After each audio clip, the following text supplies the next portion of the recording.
les gens ont un vrai ressenti de routine, et ça fait mal. Mais en fait, ils ne savent pas tellement ce que c'est que la routine. Alors moi, je vais vous présenter nos 4 ateliers de routiniers anonymes pour que vous puissiez maintenant savoir qu'est-ce qu'on peut faire.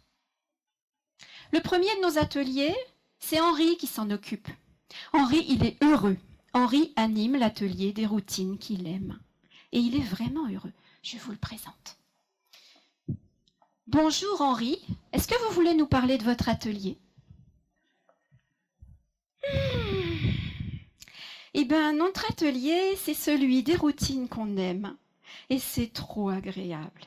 Mais vous savez, la plupart des gens ne savent pas les mettre en valeur. Alors ici, dans notre atelier, on va changer la routine papier peint, la vie papier peint, en vie papier cadeau. Vous savez, principe, le papier peint, c'est le même motif imprimé régulièrement à intervalles espacés régulièrement aussi. Le papier peint, c'est le même motif imprimé régulièrement à des intervalles réguliers aussi.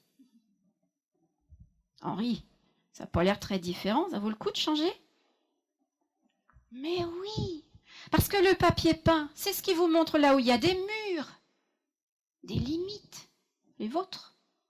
Alors que le papier cadeau, il vous emballe. D'accord Henri, alors on fait comment?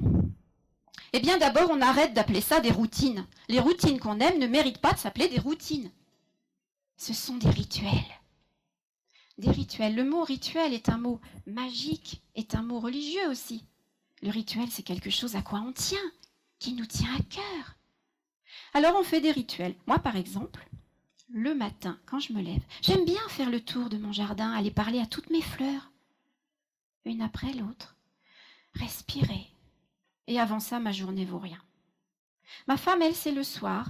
Elle prend le temps de s'installer dans sa pièce, chez elle, chez nous. Et puis elle met une bougie, de la musique, et elle prend du temps pour se sentir bien. Et personne ne nous dérange pendant un rituel. Ça se protège, un rituel. Il y en a une qui a failli avoir des problèmes, c'est Francesca. Elle était à un de nos ateliers de routiniers anonymes l'autre jour.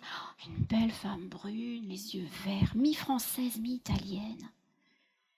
Francesca nous a expliqué que quand il y avait une réunion de famille chez eux, systématiquement, le dessert, c'est le tiramisu fait à la maison avec la recette de l'arrière-grand-mère.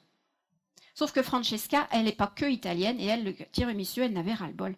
Elle a cru que c'était une habitude. Juste une habitude. Alors quand elle a eu tout le monde chez elle, ce jour-là, elle a fait un gâteau au chocolat. Elle a failli se faire déshériter, vous savez. On rigole pas avec les rituels, ni avec les Italiens. Merci Henri pour cette routine qu'on aime, qui s'appellera plus une routine, c'est promis, on va en faire des rituels. Et les rituels, c'est extraordinairement ressourçant. Ça fait un bien fou. Nous allons passer au deuxième atelier. Je vais vous demander d'être attentifs parce que, voilà, il faut que je vous prévienne, quoi. Le deuxième atelier, c'est celui où on trouve le plus de psychoroutines aux pattes.